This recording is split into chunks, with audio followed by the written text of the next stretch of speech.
आदरणीय दिदीबहिनी तथा दाजुभाइहरू,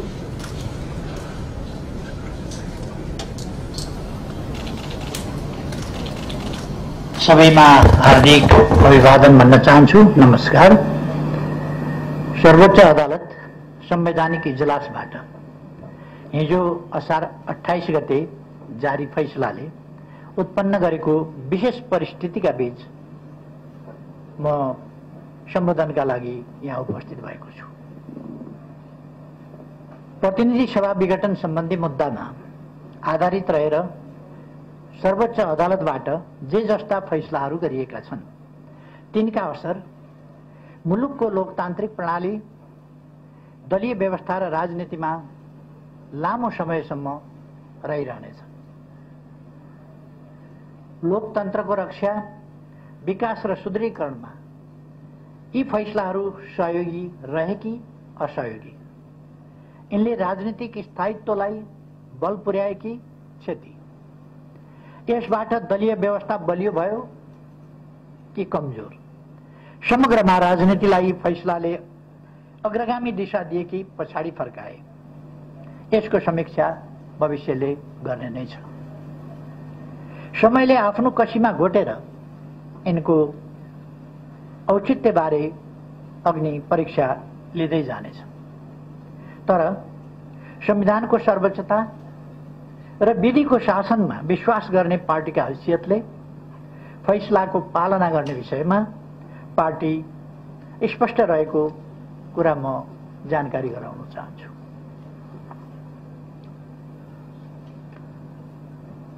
नेपालको संविधान अक्षरहरूको सँगालो मात्रै होइन, यो त नेपाली जनताको दशकौं लामो पसिना, संघर्ष र बलिदानको दस्तावेज हो। नेपाली जनताको विश्वास, भविष्य र सपना समेटिएको दस्तावेज हो। संविधानको निर्माण एवं रक्षामा निर्णायक तथा नेतृत्वदायी भूमिका खेलेको पार्टीका हैसियतले हाम्रो चासो र चिन्ता संविधानको रक्षामा हो। नेपाली जनताको बलिदानी संघर्षबाट प्राप्त लोकतन्त्रको सुदृढीकरणमा हो। हामीले अवलम्बन गरेको बहुलवादमा आधारित बहुदलीय प्रतिस्पर्धात्मक संघीय लोकतान्त्रिक गणतन्त्रात्मक संसदीय शासन प्रणालीको भविष्यप्रति हो।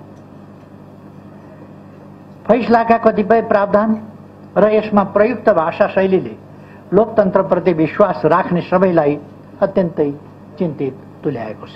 आवधिक निर्वाचन मार्फत जनताका प्रतिनिधिहरू चयन हुनु र जनप्रतिनिधिहरू मार्फत मुलुकको शासन व्यवस्था सञ्चालित हुनु जनतामा नीत, सार्वभौम सत्ता र राजकीय सत्ता प्रकट हुने सबैभन्दा महत्त्वपूर्ण माध्यम हो।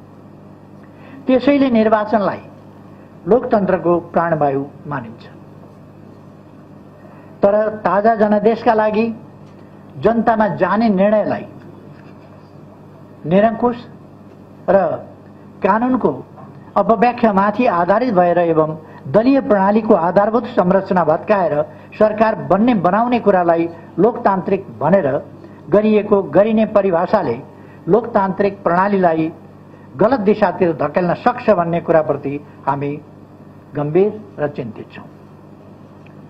नियन्त्रण र सन्तुलनको सिद्धान्त बमोजिम राज्यका सबै अङ्गबीच समन्वय हुन सकेमा मात्रै र सबै आफ्नो सीमाभित्र मर्यादित र संयमित रहन सके मात्रै लोकतान्त्रिक प्रणाली सुरक्षित र गतिशील हुन सक्छ। लोकतन्त्रका आधार स्तम्भका रूपमा रहेका राज्यका 3 वटा अङ्गबीचको सन्तुलन सर्वोच्च अदालतको यस फैसलासँगै नराम्रोसँग खलबल लिन पुगेको छ। क्षणिक रूपमा यसले कसैलाई हर्षित तुल्याउला, कसैभित्र विजेताको भाव पनि हुर्किएला, तर लोकतन्त्रको मूल्यमा प्राप्त विजय क्षणभङ्गुर र अर्थहीन हुन जान्छ। विगतमा पनि यस्ता विजय उन्माद हामीले देखेकै हौं। तर कालान्तरमा ती खुशीहरू लोकतन्त्र गुम्दाको पीडामा परिणत भएको निकट अतीतको यथार्थलाई हामीले बिर्सन सकेका छैनौँ। 2052 सालमा मनमोहन अधिकारीजीले नेतृत्व गरेको सरकार जब अपदस्थ गरियो, त्यसबेला राजनीतिलाई ट्र्याकभन्दा बाहिर लगियो र यसले गम्भीर दुष्परिणाम ल्याउँछ भनेर मैले टिप्पणी गरेको थिएँ। त्यसपछिका घटनाक्रमहरू, दुष्परिणामहरू राजनीतिलाई आफ्नो कोर्समा जनप्रतिनिधि संस्था वा जनता मार्फत त्यसलाई निरूपण हुन नदिएर अन्त लगियो भने कस्तो परिणाम आउँछ भन्ने कुराको दृष्टान्त हामीले पहिले पनि देखेका छौँ, भोगेका छौँ। हाम्रो चिन्ता राज्यका मुख्य अङ्गहरू बीचको सन्तुलन खलबलिएर लोकतन्त्रको संरचना नै क्षतिग्रस्त होला कि भन्नेमा हो। 8 दशकभन्दा लामो समयदेखि सञ्चालित नेपालको लोकतान्त्रिक आन्दोलनको एउटा महत्त्वपूर्ण माग पार्टी स्वतन्त्रता र बहुदलीय पद्धतिको स्थापना थियो। विचारधारा, दर्शन र कार्यक्रम मिल्ने व्यक्तिहरूको समूह मिलेर दल खोल्न पाउने, त्यस्तो दलहरू आफ्ना कार्यक्रम लिएर जनताका बीचमा जाने र जनताबाट अनुमोदित दल या दलहरूले मुलुकको शासन सञ्चालन गर्ने प्रणाली लोकतन्त्रको महत्त्वपूर्ण विशेषता हो। दलले व्यक्तिलाई उम्मेदवारको रूपमा मनोनयन गर्छ। जनताले दलका घोषणापत्र हेरेर, दलका कामहरूलाई हेरेर, दलका आचरणहरूलाई हेरेर आफ्नो अभिमत प्रकट गर्छ। तर यसरी पार्टीको तर्फबाट उम्मेदवार बनेको र दलको चुनाव चिन्ह एवं घोषणापत्रका आधारमा जनताले विश्वास गरेर निर्वाचित गरेका प्रतिनिधिले सरकार बनाउने बेलामा चाहिँ जो कसैलाई समर्थन गर्न सक्छन्, उनीहरूले जुनसुकै ठाउँमा भोट हाल्न सक्छन्।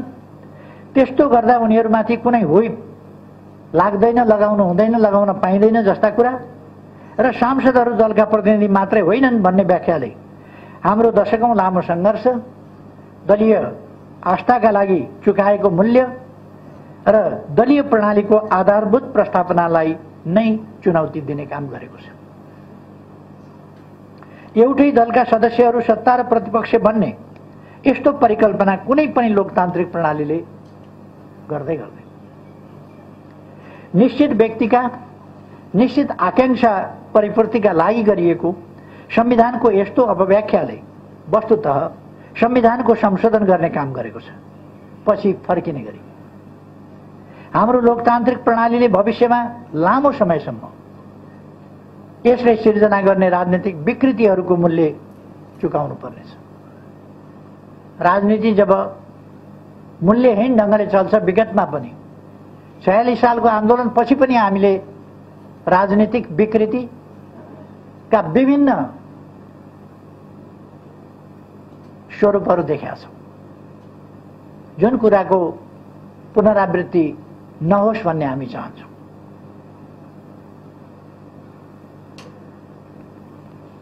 हाम्रो चिन्ता आसन्न राजनीतिक विकृति र यसले सिर्जना गर्ने जोखिमप्रति हो।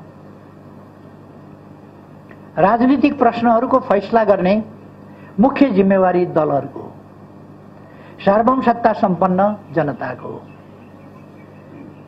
त्यसैले राजनीतिक प्रश्न जोडिएका मुद्दाहरूमा अदालतको अधिकतम संयमको अपेक्षा गरिन्छ। अदालतले राजनीतिक सम्बन्धमा परेका मुद्दामा प्रवेश नगर्ने भन्ने नजिर पनि बसाइसकेकै हो। पहिले अत्यधिक न्यायिक सक्रियता मार्फत प्रत्येक विषयमा हात हालेर, अझ कहिले कहिले त सन्दर्भै नभएका, मागै नगरिएका विषयहरूसम्म अगाडि बढेर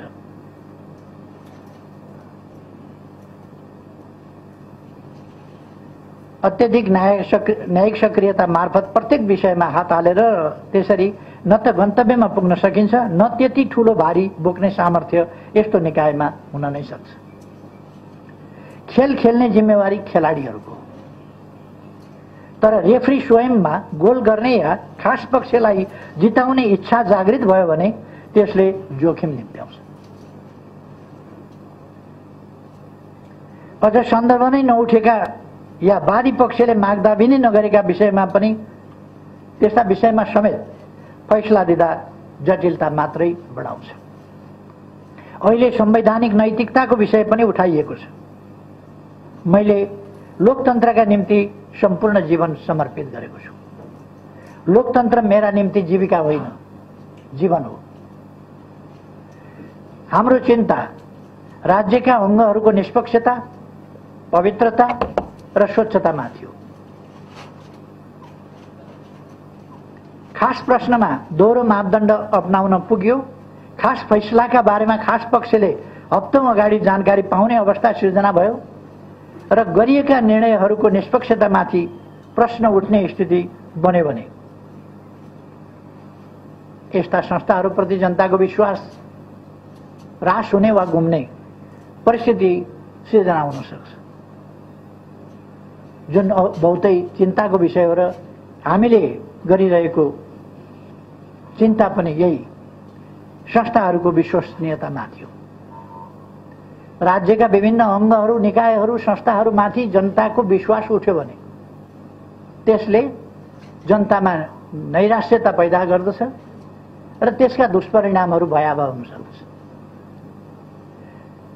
अदालतको फैसलाका कारण म सरकारबाट बाहिरिनु पर्यो भनेर मैले यी प्रश्नहरू उठाएको होइन।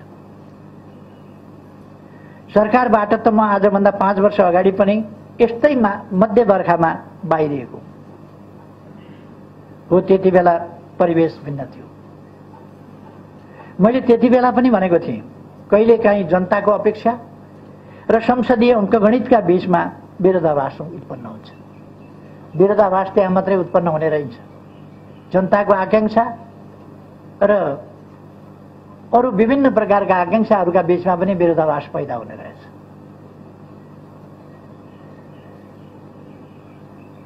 मैले भनेको थिएँ, यो नै समयको अन्त्य पनि होइन। मेरो अटल विश्वास जनतामाथि थियो र आज पनि छ र तिनै जनताको विश्वासबाट त्यसको 1.5 वर्षपछि मैले यो जिम्मेवारी सम्हाल्ने अवसर पाएको थिएँ। आज फेरि जनताको जनादेशले होइन, सर्वोच्चको परमादेशले। जनताको जनादेश त मेरो पक्षमा थियो, परमादेश शेरबहादुरजीको पक्षमा भयो। त्यसकारण सर्वोच्चको परमादेशका कारण मैले सरकारको जिम्मेवारीबाट बिदा लिँदैछु। सरकारबाट बाहिरनु परेको विषयमा मलाई रत्तिभर चिन्ता छैन।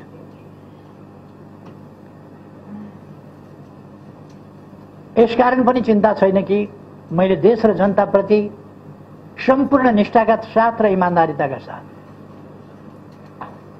देशको समृद्धि, सुशासन, विकास यी कुराहरूलाई ध्यानमा राखेर, जनतालाई सेवा सुविधा पुर्याउने उद्देश्यलाई ध्यानमा राखेर सम्पूर्ण इमान्दारिताका साथ काम गरेको छु र विकासका निम्ति नयाँ नयाँ भिजनहरू दिएर विकासको गतिलाई असाधारण ढङ्गले र अभूतपूर्व ढङ्गले अगाडि बढाएको छु। मेरो नेतृत्वमा देशले चौतर्फी ढङ्गले एउटा विकास, परिवर्तन र रूपान्तरण अनुभूत गरेको छ। जनताले राहत महसुस गरेका छन्। त्यसकारण मलाई आफ्नो कामप्रति खुसी छ, म ढुक्क छु र मलाई यसमा चिन्ता गर्नुपर्ने कुनै कारण छैन। चिन्ता त कुनै व्यक्तिसँग प्रतिशोध साध्न वा कुनै व्यक्तिका आकांक्षा परिपूर्ति गर्न मुलुकको लोकतान्त्रिक प्रणाली, संवैधानिक व्यवस्था र दलीय प्रणालीमाथि जस्तो खेलाची हुँदैछ त्यसप्रति।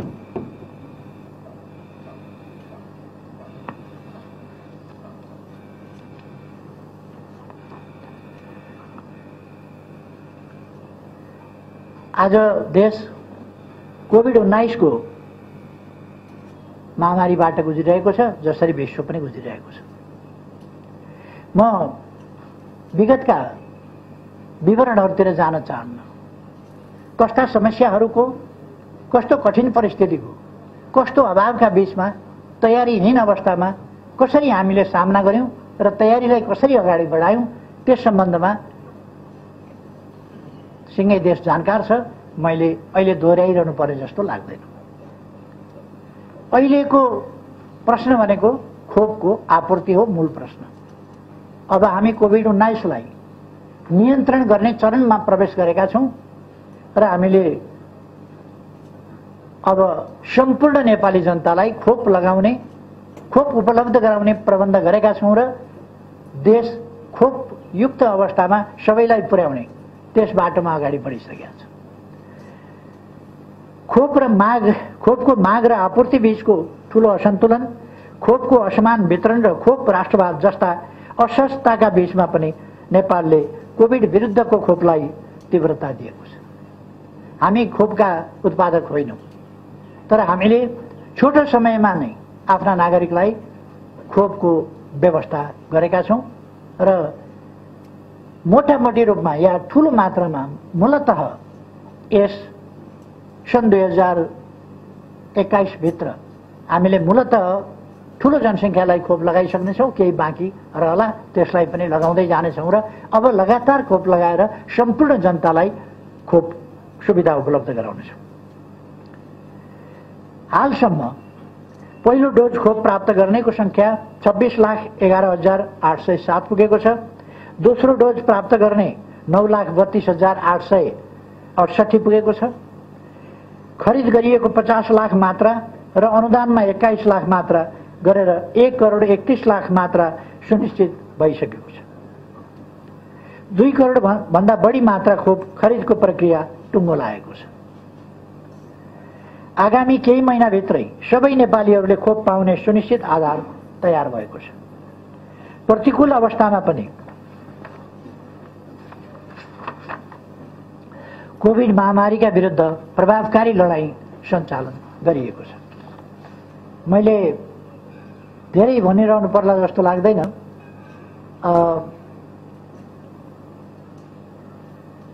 हामीले भारतबाट अनुदान 10 लाख र 1 लाख गरेर 11 लाख डोज प्राप्त गर्यौं र चीनबाट र 10 लाख थप खरिद गर्यौं। चीनबाट 40 लाख डोज हामीले खरिद गरेका छौं, जसमध्ये 8 लाख आइसकेको छ र अरु 32 लाख क्रमशः आउँदै जान्छ। खोप लगातार हामी लगाउँदै जान्छौं र खोप आउँदै पनि जान्छ।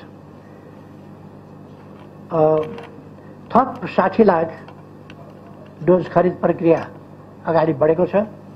अमेरिकाबाट उपहार स्वरूप हिजो मात्रै हामीले 15 लाख चान्चन डोज जोन्सन एन्ड जोन्सन जो एक मात्र खोप लगाए हुन्छ, दोहोऱ्याएर लाउनु पर्दैन, त्यो प्राप्त गरेका छौं। चीनबाट प्राप्त अनुदान 18 लाख डोज, 16 लाख डोज अनुदान दिने नयाँ घोषणा भएको छ। जापानबाट आज मात्रै घोषणा भएको छ अस्ट्रेजेनिका करिब 16 लाख, जो भारतबाट आएको खोपको 1 डोज मात्रै लगाएर बाँकी रहेको जनसंख्या थियो, त्यसलाई पनि डबल डोज अब दिन सकिन्छ। कोभ्याक्स अन्तर्गत 3,48,000 आएको छ र 3,50,000 आउँदैछ। कोभ्याक्स सुविधा अन्तर्गत 60 लाख डोज क्रमशः प्राप्त हुनेछ। जोन्सनको 50 लाख, मोडर्नाको 40 लाख, फाइजरको 40 लाख र कोभिशिल्ड एक्स्ट्राजेनिकाको 20 लाख गरी 1,50,00,000 डोज सुविधा मूल्यमा प्राप्त भएको छ, हुँदैछ।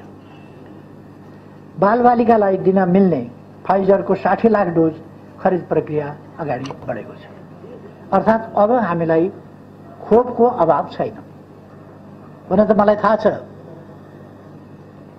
भरे बेलुका या भोलि बिहानबाट सुरु हुनेछ, ल्याइदिएको खोप, लगाइरहेको खोप, लगाएका फोटो खिचेर अघिल्लो सरकार गयो हामीले खोप दिन थाल्यौं भनेर तमासा सुरु हुनेछ। मानिल्यौं कट गरेर जादु गरेर चाहिँ उनीहरूले आजै ल्याएका हुन् कि खोप जस्तो एउटा प्रचार गर्नेछ। मलाई प्रचारको कम्पिटिसन गर्नु छैन। मैले देश र जनताका निम्ति काम गर्ने हो र देश र जनताका निम्ति अत्यन्तै गम्भीरताका साथ काम गरेको छु।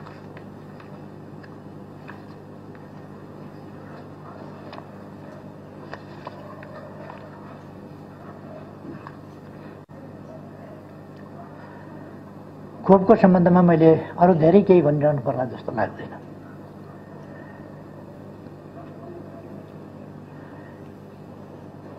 आदरणीय दिदीबहिनी दाजुभाइहरू, तपाईहरूको विश्वास प्राप्त गरेर सरकारको नेतृत्व गरेको झन्डै 3.5 वर्षको अवधि अर्थात् 3 वर्ष 5 महिना लगभग पूरा भएको छ।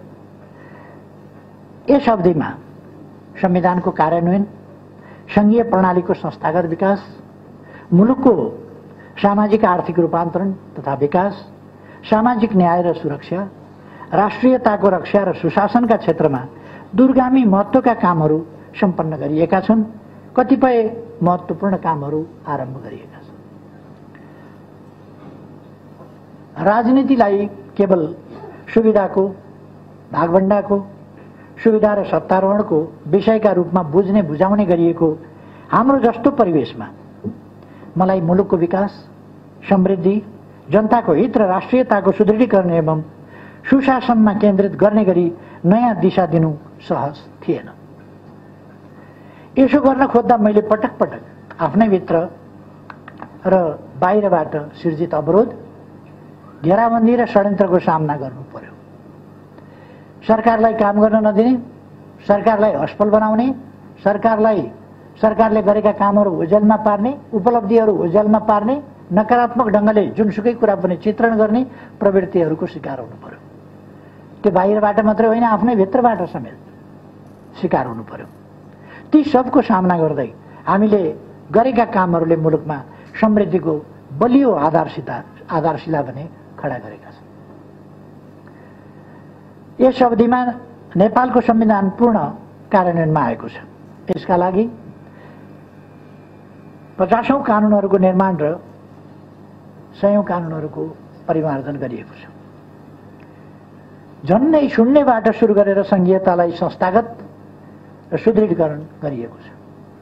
आवश्यक कानूनहरूको निर्माण, कर्मचारीहरूको विन्यास, वित्तीय हस्तान्तरण, भौतिक पूर्वाधारहरूको निर्माण र अन्य आधारहरू तयार गरेर तीनै तहका 761वटै सरकारहरूलाई पूर्ण रूपमा सक्रिय र कामकाजी बनाइएको छ। संविधान जारी भएको छोटो अवधिमै संघीयताको सफल कार्यान्वयनमा नेपाल अग्रस्थानमा स्थापित भएको छ। पृथकतावादी अभियान चलाइरहेको समूह उक्त बाटो छोडेर राष्ट्रिय अखण्डताको पक्षमा उभिन आइपुगेको छ। हिंसाको बाटो हिँडिरहेका समूह हिंसा परित्याग गर्दै आफ्ना सबै राजनीतिक गतिविधिहरू शान्तिपूर्ण ढङ्गले सञ्चालन गर्न सहमत भएका छन् र शान्तिपूर्ण राष्ट्रिय राजनीतिको मूलधारमा समावेश भएका छन्। संविधानको स्वीकार्यता, सर्वस्वीकार्यता स्थापित भएको छ। मुलुकलाई हिंसात्मक द्वन्द्वबाट मुक्त गरिएको छ र पृथकतावादलाई अन्त्य गर्दै राष्ट्रिय अखण्डतालाई सुदृढ गरिएको छ। संविधानसँग असहमत सबै समूह संविधानको पक्षमा उभिन आइपुगेका छन्। अर्थात् यसबीचमा राष्ट्रका प्रमुख राजनैतिक समस्याहरू, वास्तविक समस्याहरू समाधान गरिएको छ। मैले माथि नै भने पृथकतावाद सम्बन्धी, हिंसा सम्बन्धी, संविधानको सर्वस्वीकार्यता सम्बन्धी जुन राजनीतिक समस्याहरू थिए ती समस्याहरू समाधान गरिएको छ। नेपाल अल्पविकसितबाट विकासशील देशमा स्तरोन्नतिका लागि सिफारिस भएको छ। विकास निर्माण सम्बन्धी विषयमा मैले पटक पटकको सम्बोधन मार्फत स्पष्ट पारिसकेको छु। फेरि मैले धेरै दोहोऱ्याउनु परेन। अघिल्ला सम्बोधन भन्दा यता थुप्रै कामहरू भएका छन्। मैले भनिरहनु नपर्ला, ती सम्बोधन भन्दा यता नै थुप्रै कामहरू, नयाँ नयाँ कामहरू भएका छन्, जसमध्ये हामीले थुप्रै कामहरू पुरा गरेर उद्घाटन नै गरेका छौँ। त्यसमा सबभन्दा महत्त्वपूर्ण कुरा अप्पर तामाकोशीलाई लिन सकिन्छ। 450 मेगावाट जलविद्युत आयोजना शुभारम्भ भएको छ र त्यसै गरेर तत्सम्बन्धमा खिम्ती को सब स्टेशन जो ढल्केभरभन्दा अर्को दोस्रो सब स्टेशन हो त्यो तयार भएको छ। र अर्को महत्त्वपूर्ण कुरा, कर्णालीका 5वटा जिल्लामा ग्रिडबाट विद्युत पुगेको थिएन। अहिले हामीले कर्णालीमा विद्युत पुर्याएका छौँ। अब कालीकोटमा विद्युत पुगेको छ र त्यसै गरेर जुम्लामा पनि विद्युत पुगेको छ। अब 3टामा ग्रिडबाट विद्युत पुर्याउने यो 3 वर्ष त्यो बाँकी छ। अब यो 3 वर्षमा हामीले ट्रान्समिसन लाइन पुर्याउन सक्यौँ कर्णालीमा र अब केही समयभित्र हुम्लाको सदरमुकाम सिमेकोट सडक सञ्जालबाट जोडिँदैछ। यसरी हामीले असाधारण सफलता प्राप्त गरेका छौँ।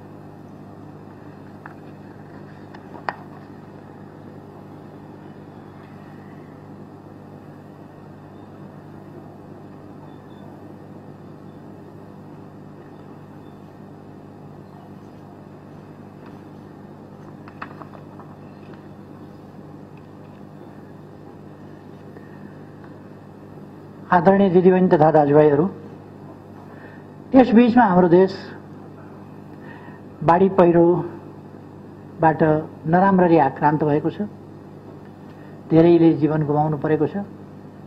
यति बेला म कोभिड-19 बाढी पहिरोबाट जीवन गुमाउनु हुनेहरू सबै दाजुभाइ दिदीबहिनीहरूप्रति हार्दिक श्रद्धा सुमन अर्पण गर्न चाहन्छु। घाइते हुनुहुन्छ जो उहाँहरूको शीघ्र स्वास्थ्य लाभको कामना गर्न चाहन्छु र सम्पूर्ण उपचारको व्यवस्था सरकारले गरिआएको छ। परीक्षण उपचार सबै व्यवस्था सरकारले गरिआएको छ। अब पनि त्यो कुरालाई जारी राख्नेछ।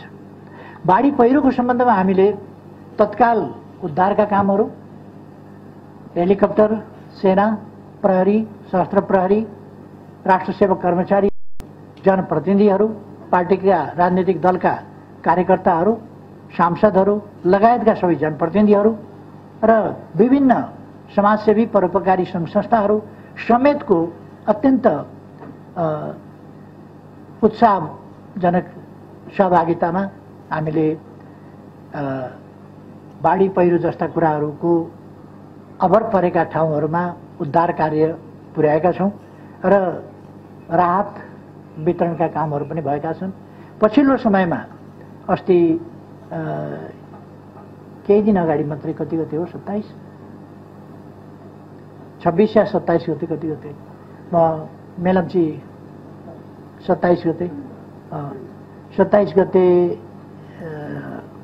गते परेको 26 गते म मेलम्ची आफै हेर्न गएको थिएँ र मैले त्यहाँ हालका लागि उहाँहरूले 1000 बन्डल जस्ता पाताको माग गर्नुभएको थियो अस्थायी प्रबन्धका लागि।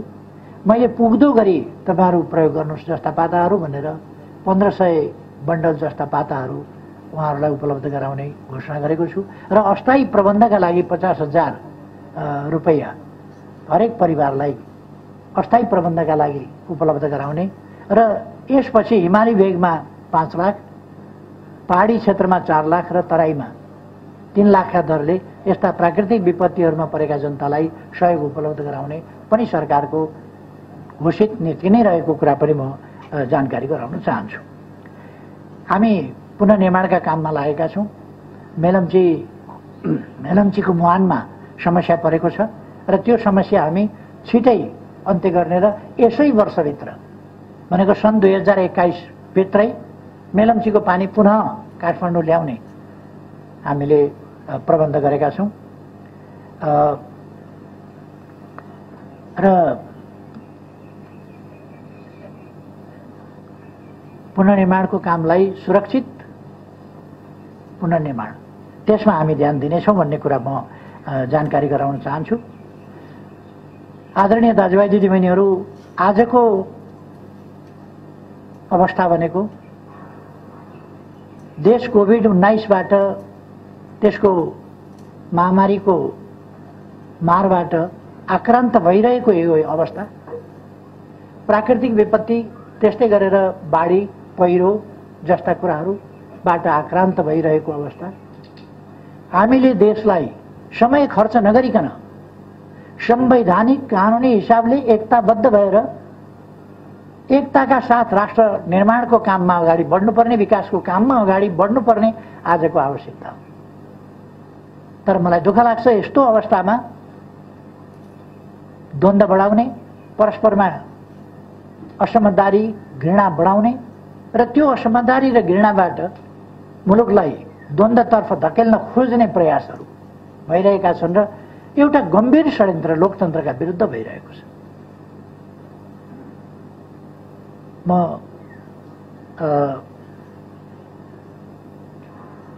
आजको आवश्यकतातिर, राष्ट्रिय एकताको आवश्यकतातिर, विकास निर्माणका काममा एकताको आवश्यकतातिर सबैको ध्यान आकर्षण गर्न चाहन्छु। हामी कुनै उन्मादमा जान आवश्यक छैन, निराश हुन पनि आवश्यक छैन। यद्यपि हिजोको फैसला कतिले ऐतिहासिक भने, ऐतिहासिक त हुने नै भयो, पछिसम्म कालान्तरसम्म सम्झिनेछ, यसका असरहरू पर्नेछन्, यसको समीक्षा देशले गर्नेछ, यसका परिणाम र परिणतिहरूले असरहरू अभिव्यक्त गर्नेछन्। त्यसकारण यसलाई ऐतिहासिक भन्दा पनि केही फरक नपर्ला, तर कस्तो ऐतिहासिक त्यो पछि इतिहासले बताउला। हाम्रो आजको आवश्यकता चाहिँ वास्तवमा एकताबद्ध भएर जानुपर्ने थियो। यति बेला राष्ट्रिय सार्वभौम सत्तालाई, स्वाधीनतालाई वास्तविक अर्थमा सबल बनाउँदै जानुपर्ने त्यो आवश्यकता थियो। तर त्यस्तो हुन सकेन। आजको राजनीति विपरीत दिशामा लान खोजिँदैछ। देशमा निर्वाचन बाँकी अवधि संसद चलोस्, मेरो शुभकामना छ। बाँकी अवधि संसद चलोस्, समयमा निर्वाचन होस्। तर मलाई शंका छ, जे जस्ता घटनाहरू घट्दैछन्, जस्तो घटनाक्रम विकास हुँदैछ, यसले संसद पनि सही सलामत अगाडि जाला। अब बन्ने सरकार सही सलामत ढंगले अगाडि बढ्ला, शंकै छ। र यसले विगतमा यसमा अग्रणी भूमिका खेल्ने पात्रहरू परिचित पात्रहरू छन्। मैले धेरै भनिरहनु पर्दैन, परिचित पात्रहरू छन्। उनीहरूको इतिहास, उनीहरूको भूमिका, यो सबै कुरा पनि देशलाई थाहा छ, जनतालाई थाहा छ। मैले केही भनिरहनु पर्ला जस्तो लाग्दैन। यसपल्टको फैसलाले मेरो बारेमा पनि निकै धेरै प्रश्नहरू उठाएको छ। मैले झन्डै 6 दशक लोकतान्त्रिक आन्दोलनमा बिताएको छु। मैले अघि पनि भने, लोकतन्त्र मेरा लागि जीविकाको विषय होइन, लोकतन्त्र मेरा लागि जीवनको विषय हो।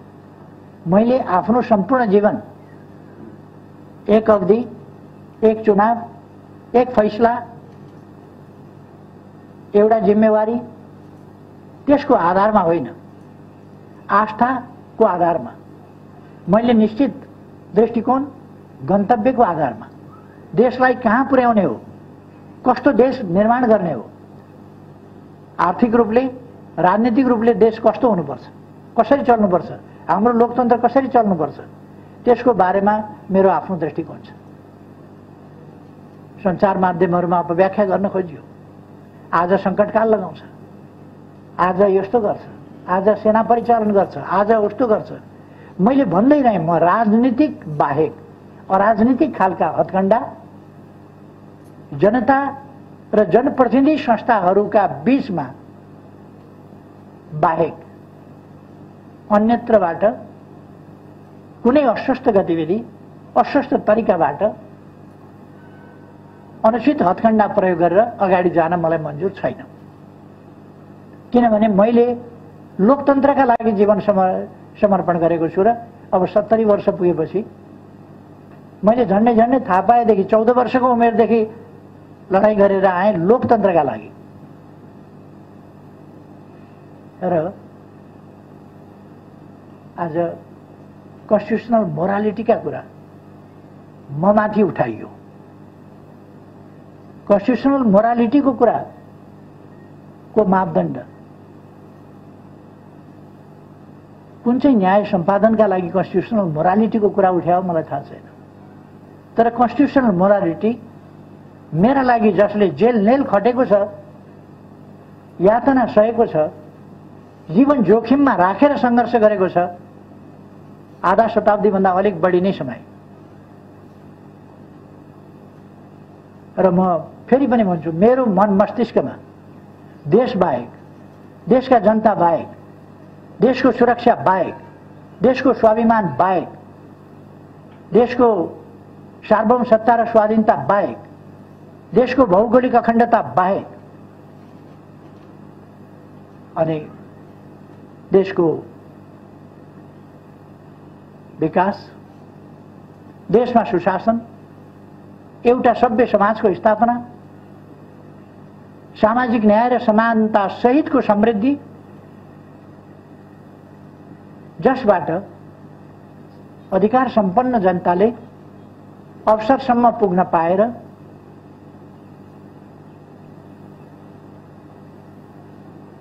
निर्भय जीवन बाँच्न पाउने, निर्भय जीवन बाँचेर सम्मानजनक ढङ्गले समान हैसियतमा बाँच्न पाउने अधिकार राखौं। त्यो स्थिति निर्माण गर्न सकियोस् र नेपाललाई सुखी नेपालीको देश बनाउन सकियोस्। सुन्दर, समृद्ध, सुशासनयुक्त, सुसभ्य देश होस् र सुखी नेपाली जनता हौं। यसका निम्ति लोकतान्त्रिक प्रणाली चाहिन्छ। त्यस्तो प्रणाली चलाउन लोकतान्त्रिक संविधान र कानून चाहिन्छ। त्यसलाई सञ्चालन गर्न त्यो संविधान बमोजिम अगाडि बढ्ने इमानदार अठोट चाहिन्छ। त्यो बाहेक मेरो मन मस्तिष्कमा केही पनि रहेन। मैले आफ्नो स्वार्थलाई महत्त्व दिनुपर्ने कहिल्यै परिस्थिति पनि बनेन र म दिँदा पनि दिन्न। म देशवासी सम्पूर्ण दिदीबहिनी दाजुभाइहरूमा भन्न चाहन्छु, म सरकारमा जाँदा होस्, सरकारमा बसेर काम गर्दा होस् अथवा सरकारबाट जनताले हटाएको होइन मलाई। फेरि पनि म भन्न चाहन्छु, जनताको बीचमा जाने दिन आओस्, त्यति बेला यी कुराहरूको फैसला जनताले दिनेछ। आज म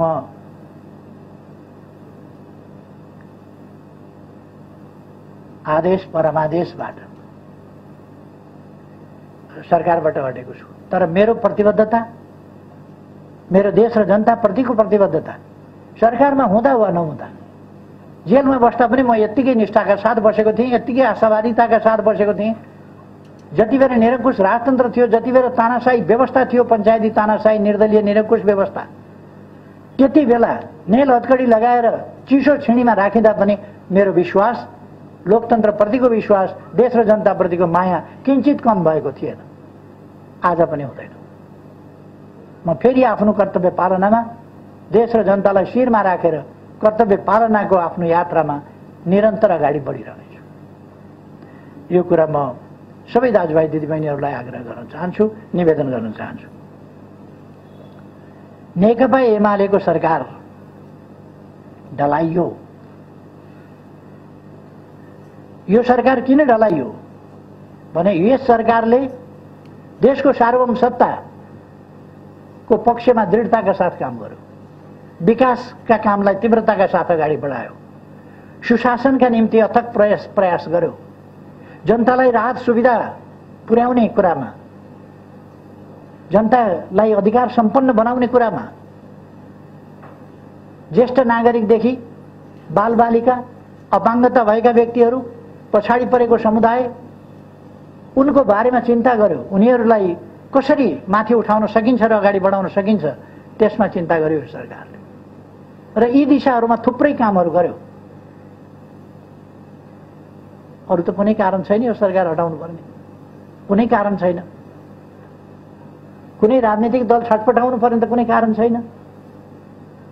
जनताका बीचमा जाउँ भन्दा नजाने जान आँट नगर्ने, जनता भनेको सुन्ने बित्तिकै, निर्वाचन भनेको सुन्ने बित्तिकै थर्र हुने अनि अदालत गएर मुद्दा लडेर करेसाबारीको झगडा हो यो। गजबसँग प्रधानमन्त्री विश्वको इतिहासमा पहिलोपल्ट सम्मानित अदालतबाट प्रधानमन्त्री तोकियो, प्रधानमन्त्री हटाइयो, प्रधानमन्त्री तोकियो। यही विश्व न्याय प्रणालीको रूपमा अनुकरणीय भएछ, अनुसरणीय भएछ भने विडम्बना भन्नु पर्ला। तर यो मैले अघि नै भने, यो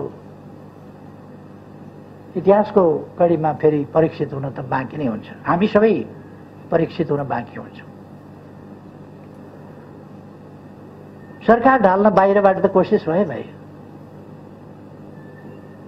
षड्यन्त्र कहाँ कहाँबाट भयो म त्यता जान चाहन्न। षड्यन्त्र भाइ, षड्यन्त्रले विभिन्न अपवित्र गठबन्धनहरू जन्मायो।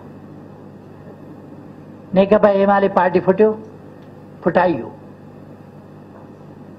कुनै कारण थिएन। सरकार राम्ररी काम गरिराखेको थियो, पार्टी चलिराखेको थियो, केही मान्छेहरूको महत्त्वाकांक्षा। मैले पदको अगस्त्य महत्त्वाकांक्षा भनेको थिएँ, कहिल्यै तृप्त नहुने महत्त्वाकांक्षा।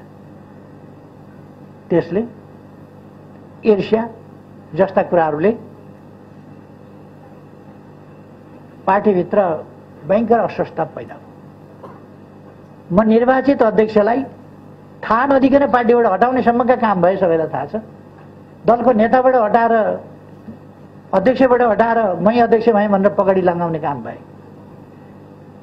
म 56 वर्षदेखि यस देशका लागि लडेर आएको, कम्युनिस्ट आन्दोलनका लागि लडेर आएको र कम्युनिस्ट आन्दोलन, लोकतान्त्रिक आन्दोलन छिन्न भिन्न भएका बेला पुनर्गठन गर्नका लागि शिला सङ्गालो गर्दै त्यहाँबाट सुरु गरेको, 50 वर्षभन्दा अगाडि आन्दोलनको एकता र एकीकरण सुरु गरेको व्यक्तिलाई साधारण सदस्य पनि नरहने गरी निष्कासन गरेका समेत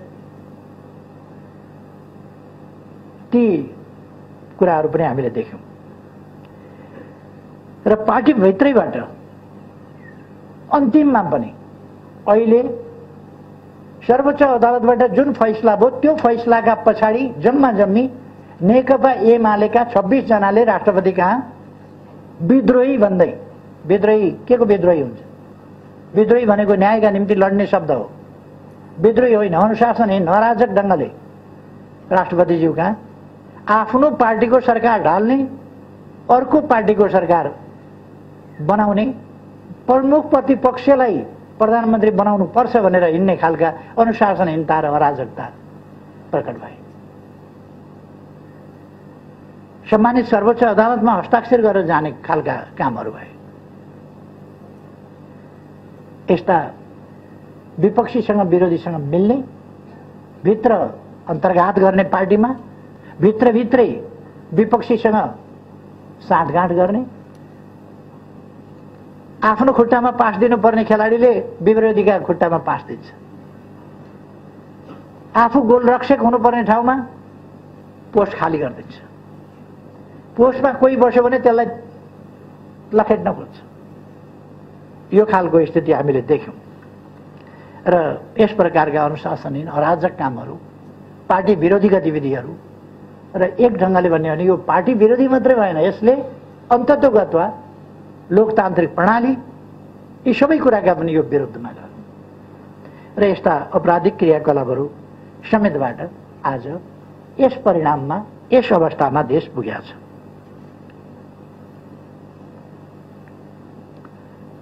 राष्ट्रमा एउटा उत्साह आएको थियो, विकास हुन सक्ने रहेछ, हामी गर्न सक्ने रहेछौँ, हामीले देशलाई सुरुङ युगमा प्रवेश गरायौँ, हामीले तुइनहरू विस्थापित गर्यौँ, धेरै ठुलो मात्रामा बाटाहरू बनायौँ, हाइवेहरू बनायौँ, सडक पुलहरू बनायौँ, स्कुलहरू बनायौँ, कलेजहरू बनायौँ, पुनर्निर्माणका विशाल कामहरू गर्यौँ। र यो सबै देख्दाखेरि विकास हुन सक्ने रहेछ भनेर विश्वास जनतामा पलायो। त्यो विश्वास, त्यसबाट आत्तिएकै तत्त्वहरूले यो सरकार लोकप्रिय हुन थाल्यो, यसले विकास गर्यो भनेर यसका विरुद्ध विषवमन गर्ने, अफवाह फैलाउने, झुटा कुराहरू प्रचार प्रसार गर्ने क्रियाकलापहरू मचाइरहे, जसले गर्दाखेरि आज जनतामा अलिकति केही अन्यल भ्रम पार्ने कोसिस भएको छ। कति पर्छ त्यो आफ्नो ठाउँमा होला। र म भन्न चाहन्छु, हामी जनतालाई अन्यलमा पर्न, भ्रममा पर्न दिँदैनौँ।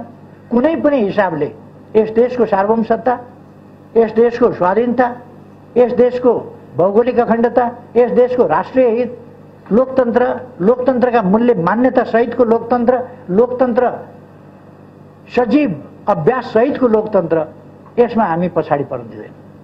हामीले थालेका विकास प्रयासहरूका अभियानहरूलाई किञ्चित हामी अलपत्र पर्न दिँदैनौँ। हामी प्रतिपक्षमा भएर पनि खबरदारी गरिरहन्छौँ, तर प्रतिपक्षमा बस्ने म्याद पनि बेसरी नै भएदेखि 1.5 वर्ष न होला। त्योभन्दा अगाडि त कसैले रोक्ने ठाउँ त छैन होला। फेरि जनताका बीचमा जानुपर्ने होला। हाम्रो रोडम्याप, हामी फेरि पनि देशप्रति जिम्मेवार छौँ, लोकतन्त्रप्रति जिम्मेवार छौँ। र मैले सुरुमै भने, हामी विधिको शासनमा विश्वास गर्ने, शक्ति पृथकीकरणको सिद्धान्तमा विश्वास गर्ने, स्वतन्त्र न्यायपालिकाको सिद्धान्तमा विश्वास गर्ने। कति बेर के फैसला भयो, एउटा एकाध फैसलाको कुराबाट हामी विचलित हुँदैनौँ।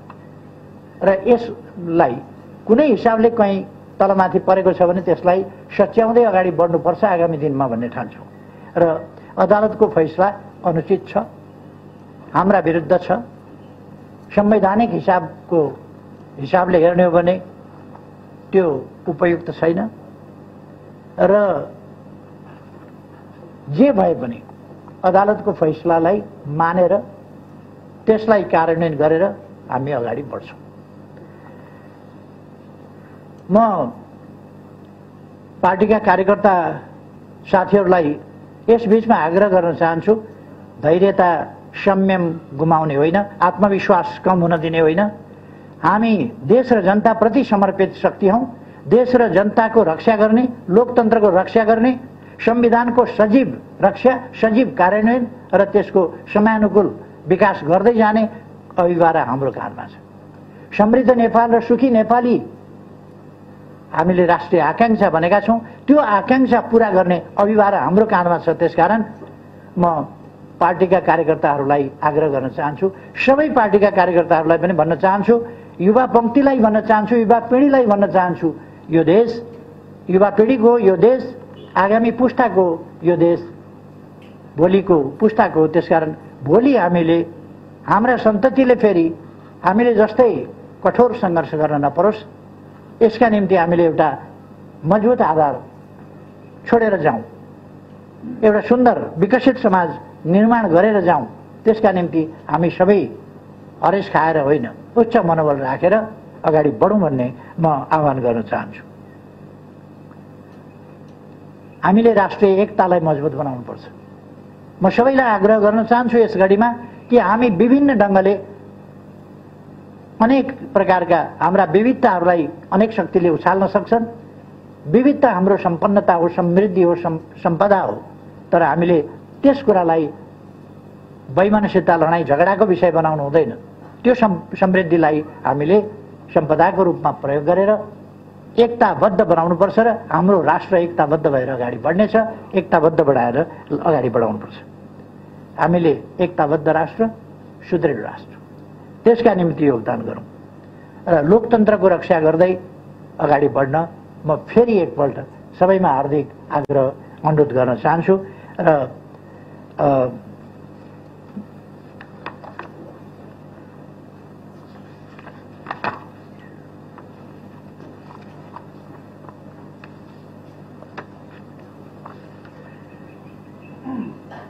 अन्त्यमा यस अवधिमा हामीलाई साथ सहयोग र उत्साह प्रदान गर्ने सम्पूर्ण